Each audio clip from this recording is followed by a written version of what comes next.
High of 48 degrees Fahrenheit, not a cloud in the sky, and sun glare as far as the eye can see. It's going to be horrible, but bear with me. Today I want to talk about separating the fact from fiction. Like we talked about last week, far too many people on YouTube talk a big game about what others should be doing or about what others are doing, and are not actually showing you the skills themselves. We set up a one-arm camp last week. Part 2 will be next week. I want to focus on the reality of skills. I showed some knots last week. I want to focus on those knots. I also want to focus on things that we take for granted, like tying our shoes or our bootlaces. How do I do that with one arm? How do I put a sling on my body with one arm? So today, let's go ahead and focus on the skills needed in case you become injured. And in my opinion, it's always good to practice these skills with your strong arm, your weak arm, just in case something like this happens. And if it does, you're prepared. So on that note, let's get to it.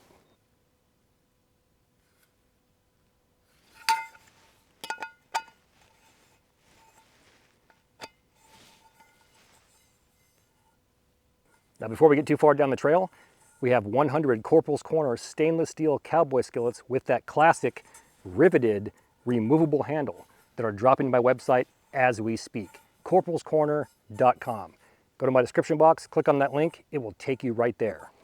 While you're there, grab a skillet bag and patch and check out the other products. Once again, we have 100 dropping as we speak. We're in full swing, full production, and 100 will drop every single week at 10 a.m. Eastern along with the Sunday video. We're going to go ahead and kick this off with knots. Now keep in mind, one of the hardest things in my experience for people to learn with two hands are basic knots. So give yourself some slack, just relax, sit back, watch the movements, and then replicate them.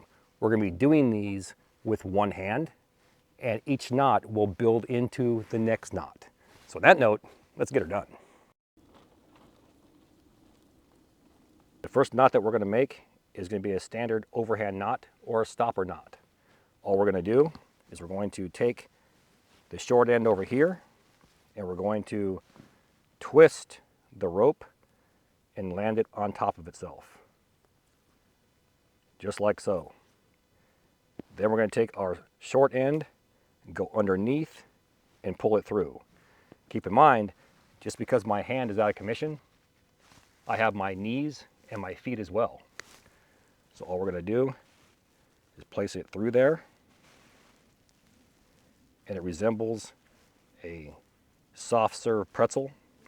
I can place my foot right here and pull it tight.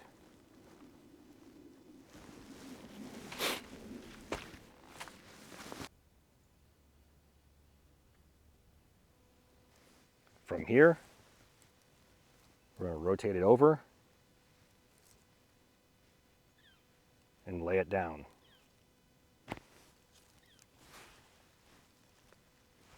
Next, we're going to flip it over on top of that cordage.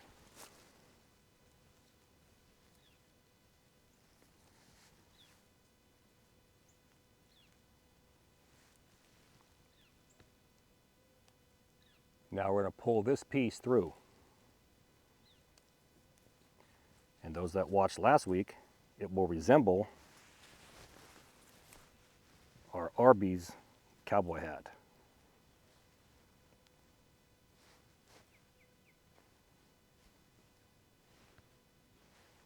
Now placing something inside here, like a stick or tent stake,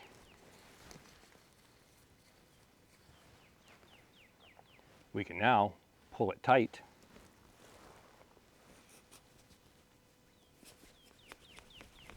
and cinch it down, and now you have your arbor knot.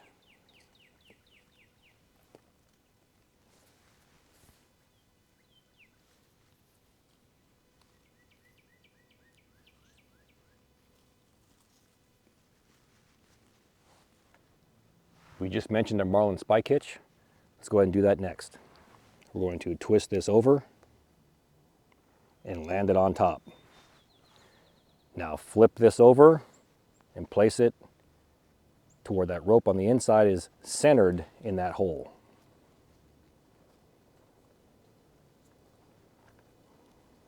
Now, pull it through.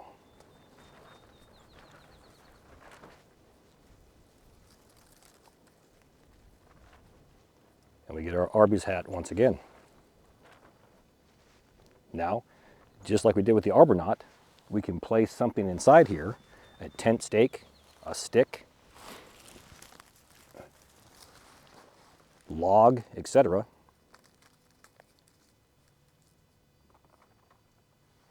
Place my foot here and pull the tail.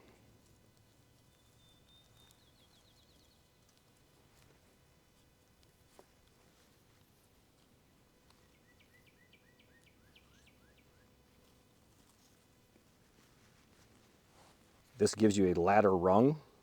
If you had another piece of cordage on this side over here and a long stick, you can make multiple marlin spike hitches on each side and have rungs for a ladder, or you could have a T-handle for a timber hitch.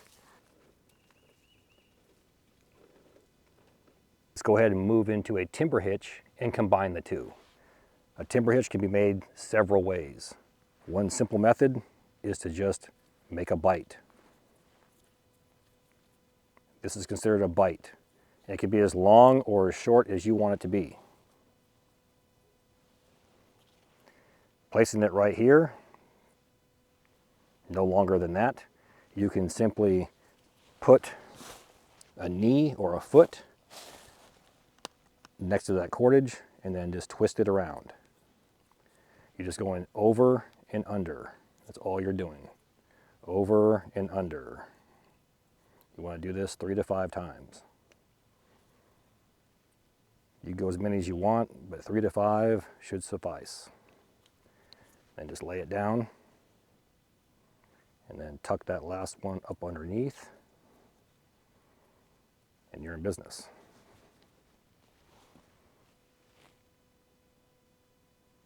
Now I'm going to take the long end, I'm going to go around our log and through the bite.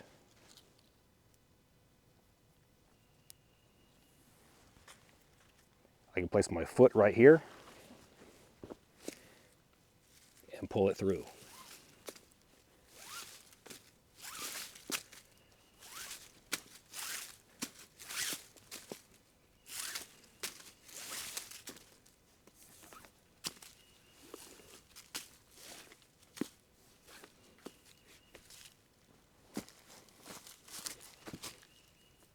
And then we'll tighten it down.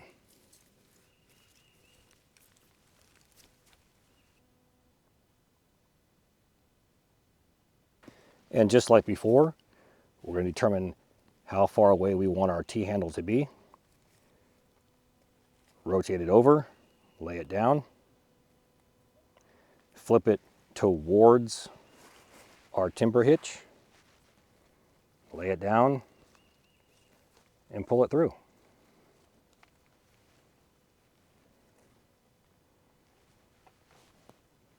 Get our log, stick, or tent stake, place it inside,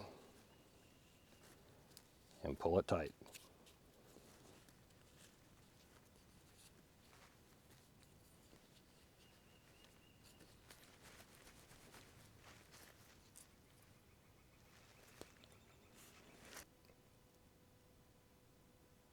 Next, we're going to go ahead and tie a clove hitch. All we're going to do is we're going to go around our tree or our log, giving ourselves enough slack to go around multiple times. Reach around with my good hand. We're going to cross over.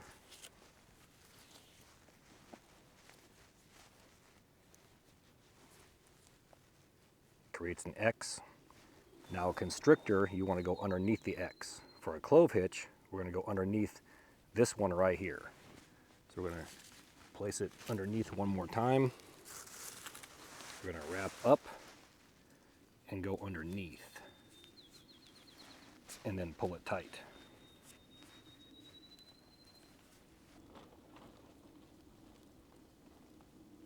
Now we just mentioned a constrictor. Do the exact same thing. We're going to create that X. We're going to go up, around, and underneath that X.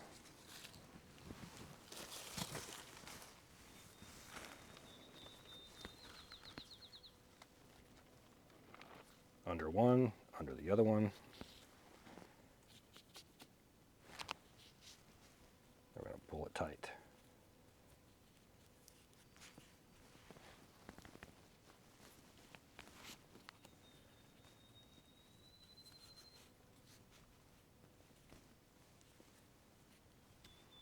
And you can see the difference. On a clove hitch, you have 2 wraps and a diagonal. On a constrictor, you have an X and a diagonal. And now the second way to tie a clove hitch, we're going to twist it over just like a marlin spike hitch. This one's on top. We're now going to twist it the opposite way and make sure this piece is behind. I'll place my foot on that one to hold it tight. We're going to go underneath by twisting it just like that. One's on top and one's underneath. At this point here, all we're going to do is we want to have this one and this one be in contact with each other. So hold one stationary, lay one on top, just like so. And then from here, all you got to do is place your stick through those loops and then pull them tight. When you flip it over, you're going to have the exact same thing. 2 that are next to each other and 1 diagonal. Just like that.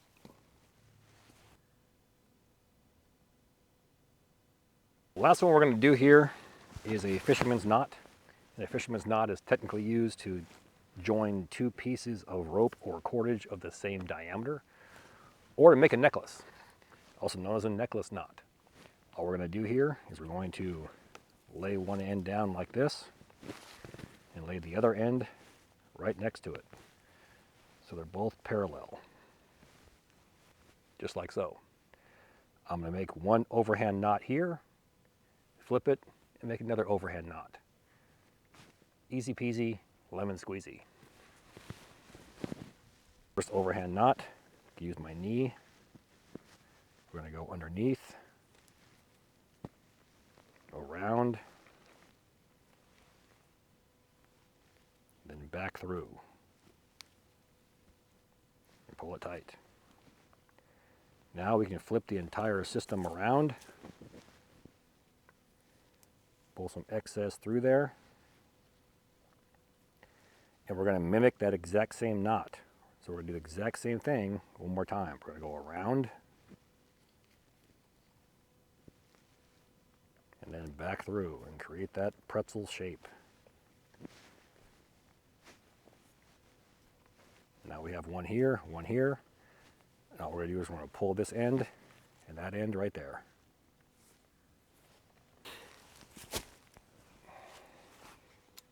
Now another way to tie this, one-handed. So a second way to tie a fisherman's knot one-handed is to do what we did from, all right. Now let's tie it a second way, all right. Now let's tie this one, all right. Let's tie this another way. Think back to the very beginning of this video. We tied a simple overhand knot. So let's go ahead and do that. Over, under, and back through. Just like that. Now what we're going to do is we're going to take our opposite end and we're going to feed it through that hole right there. There's the opening in our overhand knot. We're going to pass this through there and pull enough through so we can make a second overhand knot. And that should be good. Now here's the tip and the trick and the secret. You want to make an identical knot. This knot actually shows you exactly what to do. It goes around and then back through. We go around and then through. Do the exact same thing over here. We're going to go around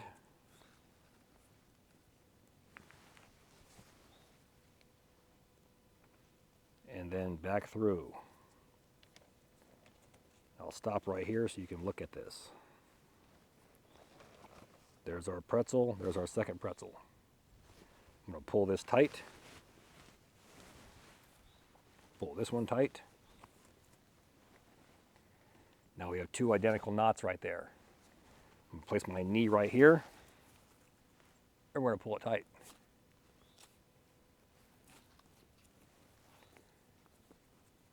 And it's done perfectly. You can see these two backwards S's right here.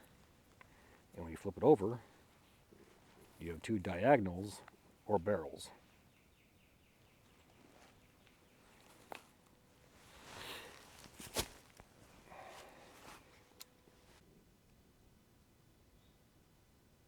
And now for the easiest, hardest knot, the bowline. And we're going to add difficulty to it by doing it with one hand. There's several ways you can do this as well. One-handed, this is probably the easiest. We're going to land this down by twisting it over and go into a marlin spike hitch. So next, we're going to flip it and land it on top. Then pull through and get our Arby's hat.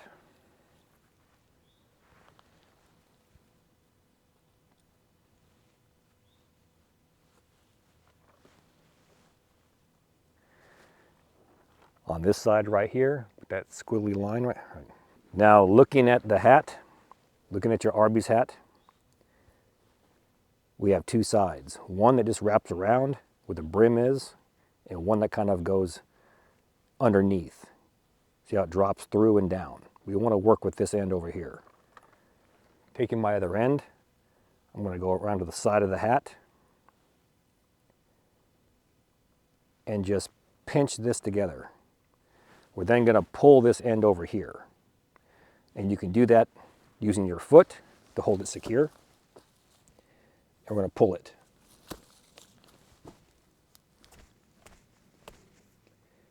And then just flip that over. And now you have your bowline.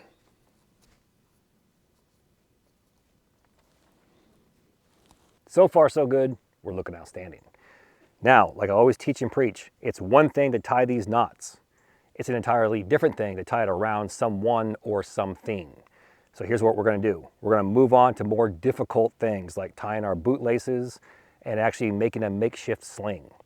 If this video does well and people seek out this information, we'll do a part 2, take all these knots and actually apply them to real life situations, tie them around trees, around branches, and even around ourselves. So with that, let's go ahead and move on to tying our boot laces. All right, so we're going to go ahead and attempt to tie our military boots. These are Belleville 590s. They're Marine Corps issue. They're the hot weather boot.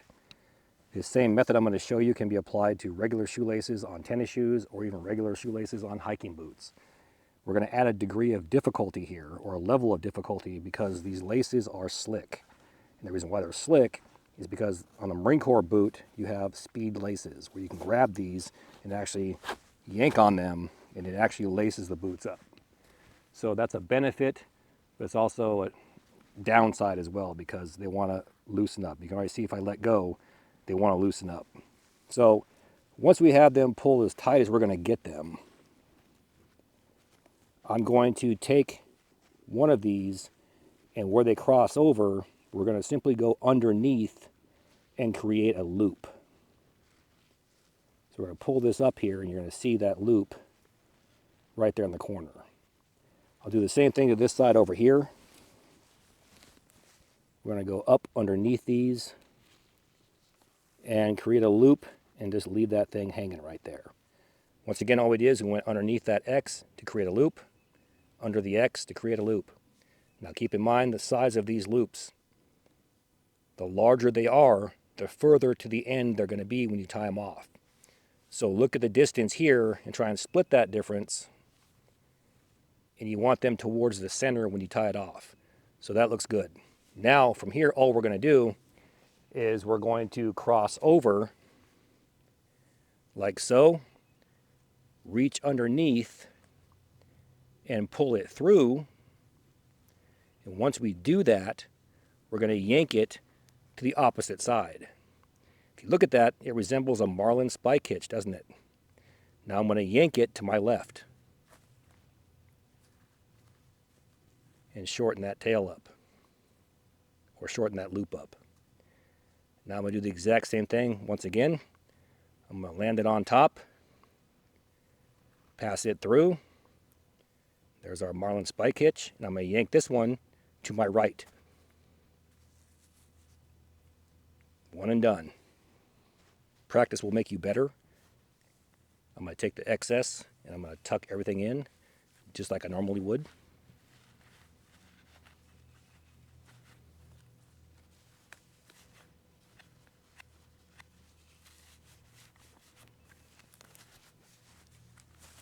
Then unroll my pant leg.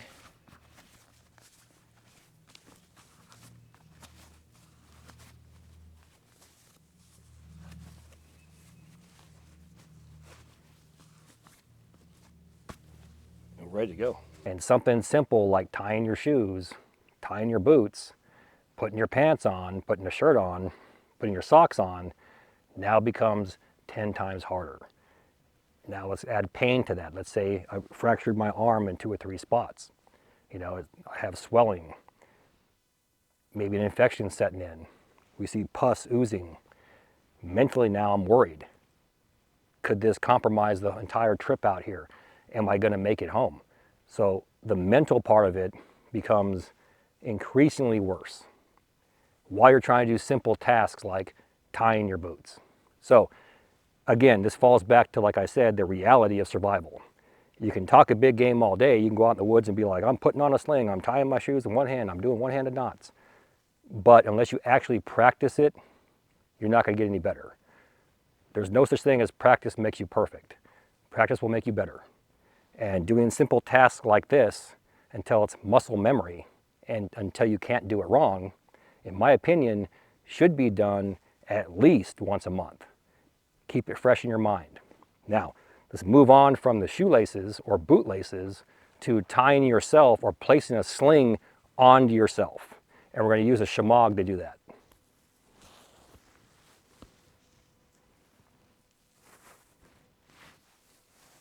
Hashtag America. Plenty of ways to tie this. It all stems with starting off, picking a corner, and we're going to just go down about a good 6 inches, and we're going to tie an overhand knot.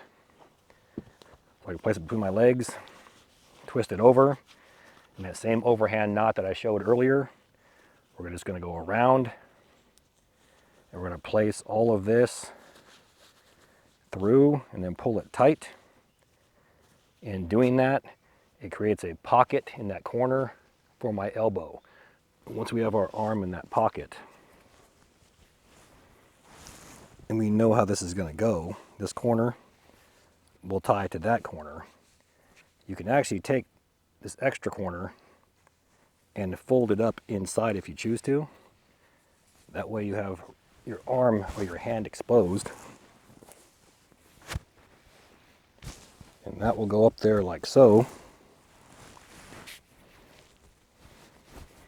And that will give me an idea of where I want my hand to be. It will hang just like this. So all I gotta do now is tie a knot where my hands are. And I can live with that. Put that one there. And we'll tie an overhand knot in these. If you have dexterity in your hands, why not use them? If you don't, then you don't. I don't want to tie this too tight in case I have to adjust it. A blanket pin would be perfect. And now, place that back inside. My arm should hang out.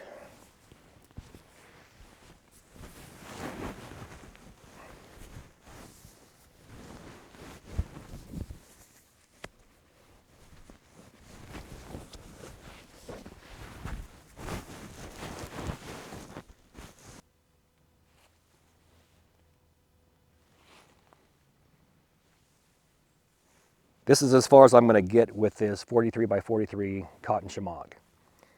But does it resemble my previous sling? Yes, it does. Is my arm in that 90-degree bend? Yes, it is. And that's one thing you have to think about with what type of injuries you actually have or sustained. Is it just a simple sprain? Or is your shoulder dislocated? Do you have compound fractures? Do you have multiple fractures? Do you need to splint? If my shoulder is completely dislocated and I have broken bones, I may need to splint a certain area and then make sure the other areas are completely immobilized, meaning taking duct tape and taping it around my entire body so I can't chicken wing or move it at all. My honest opinion, get some medical training, wilderness first aid, wilderness first responder, so on and so forth. Then get out there and actually practice it. It's one thing to have that card and walk around and be like, I got the card and I can go out and teach now. But if you've never done it in real life, are you qualified to teach? To each their own. My opinion, get out there, get experience, hook up with a search and rescue team or get some EMT training, go on ride-alongs with police officers, watch them render first aid, and practice these skills so you can hone the skills and eventually own the skills. For me, I knew how to do all this stuff, did it once or twice a year, and put it in the back of my mind. And now I have a real life injury for the next 4 to 6 months. And I got to deal with it. And every day it takes longer and longer to relearn things and actually accomplish simple tasks like tying my shoes, putting my pants on, pulling socks up with one hand. I've ripped through about 3 pairs of socks.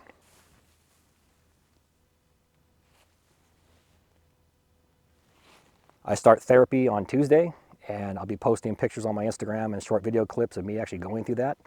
It's going to be horrible or horrendous for me, going from bench pressing and doing all the things I was doing down to struggling with 1-pound weights and elastic bands. But we're going to get there. And my goal, they said 4 to 6 months. I want to do it in 4.5. So bear with me. Those that hit me up and gave me their encouraging comments, I appreciate it. And all their support, I really appreciate that. Don't forget, we have the 100 Corporals Corner skillets dropping as we speak to my website. Those are the stainless steel skillets with a removable handle. While you're there, pick up a skillet bag and patch. We're dropping 100 a week. And even though I have one arm, we're still dropping them. We're getting it done no matter what. Now, next week, we'll finish off part 2 of our overnighter. I just want to get this stuff out here for those that care, those that want to practice, those that want to learn and strive to be better. Now, with that, all the gear in my videos can be found in one spot, my website, corporalscorner.com. And that's located in my video description box. Now, please do me that favor. Hit that like and subscribe button, then ring that notification bell. Once you ring that bell, please select all notifications. And as always, thank you for your comments, views, and support. Thanks for watching. Get out in the field, have some fun. I'm going to catch you next time.